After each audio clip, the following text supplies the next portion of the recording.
Bonjour à tous, bienvenue sur Motwise Learn French. Installez-vous confortablement. Aujourd'hui, on va faire du bien à votre morale.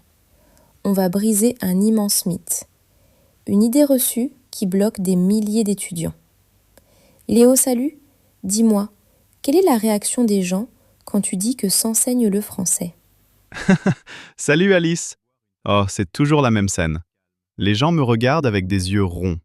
Ils prennent un air à la fois admiratif et un peu terrifié. Ils me disent: Oh, c'est magnifique. Le français, la langue de l'amour, de la diplomatie. Mais mon Dieu, c'est tellement difficile.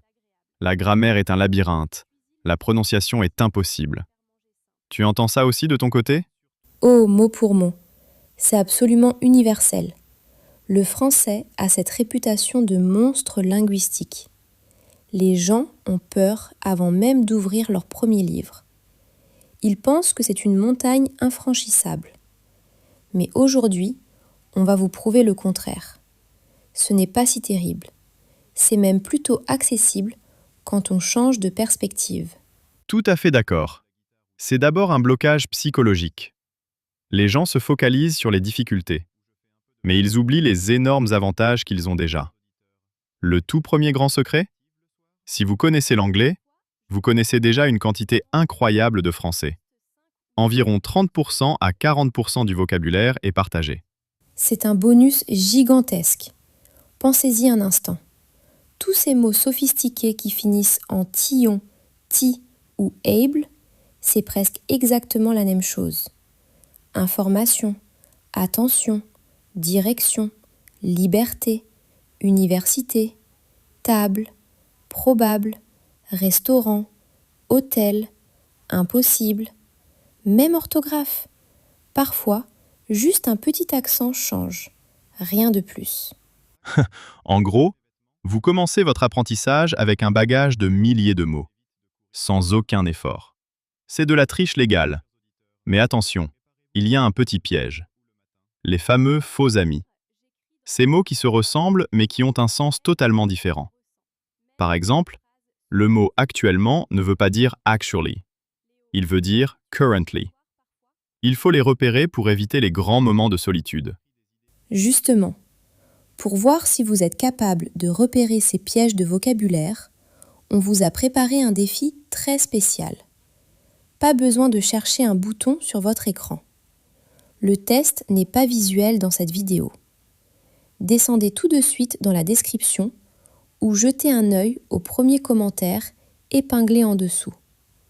Cliquez sur le lien du quiz, répondez à la première question et revenez vite nous voir. On vous attend. Alors, ce premier test? Pas trop difficile? Maintenant que le vocabulaire est débloqué, passons à la deuxième grande peur collective, la prononciation. Ah, la phonétique française. Les gens paniquent en voyant toutes ces lettres muettes à la fin des mots. On écrit beaucoup avec un P, tant avec un P et un S. Pourquoi tant de lettres silencieuses, Alice? C'est de la torture? C'est vrai, de l'extérieur, ça ressemble à un complot. Mais il y a une logique historique et phonétique très forte. La grande force du français, c'est sa régularité. En anglais, les lettres changent de son tout le temps. Pensez à des mots comme tough, though, through, cough. C'est à devenir fou. En français, ce chaos n'existe pas. Le français est un code strict mais stable. C'est une excellente remarque. Donne-nous un exemple concret pour rassurer nos auditeurs. C'est très simple. Prenons les voyelles composées. Quand vous voyez les lettres E à U, peu importe le mot, cela se prononcera toujours, absolument toujours, comme un O clair. O, gâteau, bateau, château. Pareil pour le son OU écrit OU, comme dans bonjour ou beaucoup. Une fois que vous apprenez ces petites règles de base, elles ne changent jamais. C'est comme une clé de décodage. Une fois que tu as la clé, tu peux lire n'importe quel texte de manière fluide, même sans en connaître le sens. C'est un avantage énorme par rapport à d'autres langues. La prononciation n'est pas difficile, elle est juste codée. Et pour vérifier si vous avez bien capté ce fameux code, c'est le moment de passer à la deuxième question du quiz. Le lien est juste en dessous. Prenez le temps de bien y répondre. Ne bougez pas, restez bien avec nous. On ne coupe pas la conversation. On continue tout de suite notre lancée. On va maintenant s'attaquer au sujet qui fait le plus trembler les étudiants du monde entier. On va parler de la grammaire, des conjugaisons et surtout de la version orale qui va vous sauver la vie. Ah, la grammaire, le mot qui fait peur. Les tableaux de verbes, les exceptions, on a tous des sueurs froides en y pensant. Mais les amis, la vérité est beaucoup plus belle que ça. À l'oral, tout devient soudainement beaucoup plus simple. C'est presque magique. Oh oui, c'est le plus grand secret de la langue française. Prenez les verbes réguliers du premier groupe, les verbes en ER, comme le verbe parler. À l'écrit, c'est complexe. On a je parle, tu parles, il parle, il parle. 4 orthographes différentes avec des terminaisons différentes. Mais à l'oreille, c'est exactement le même son. Tout se prononce parle. C'est vrai, les terminaisons E, ES, ENT sont totalement muettes à l'oral. Donc, quand vous parlez, vous éliminez instantanément 70% de la complexité visuelle de la langue. Vous n'avez pas besoin de visualiser les lettres dans votre tête pour vous faire comprendre. Il faut absolument détacher l'oral de l'écrit au début. Exactement. Beaucoup d'étudiants se bloquent parce qu'ils ont peur de faire une faute d'orthographe en parlant. C'est absurde quand on y pense. Les Français s'en fichent complètement de savoir si vous imaginez un S ou un ENT à la fin de votre verbe. Ce qu'ils veulent, c'est échanger avec vous.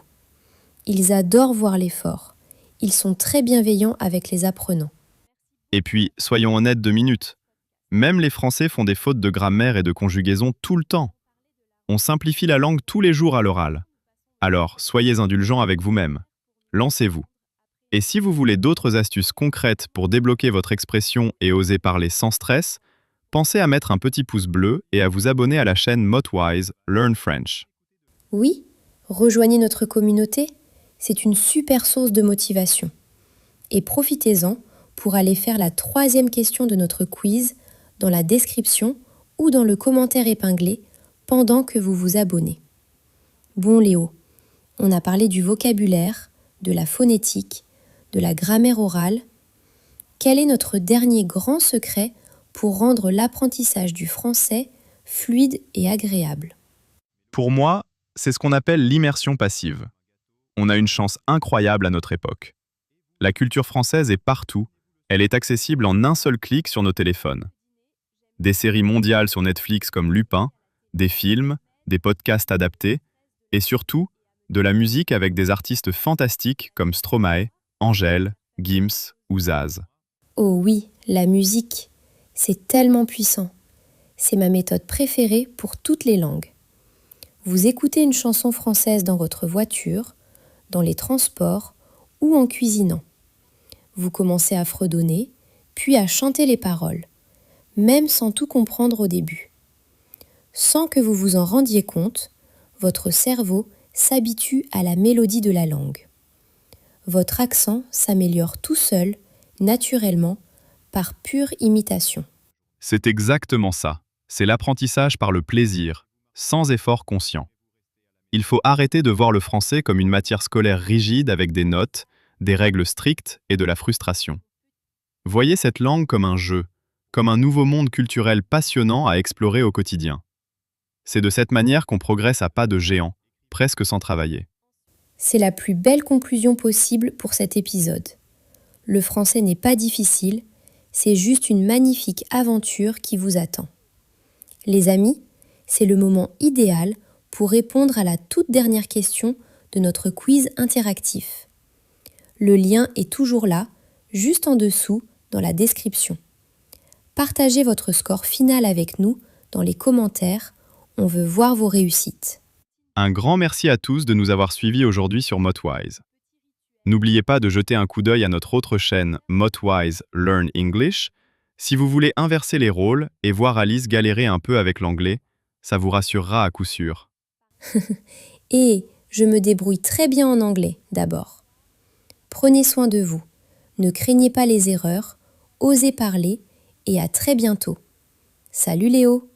Salut Alice! Ciao tout le monde! À la prochaine!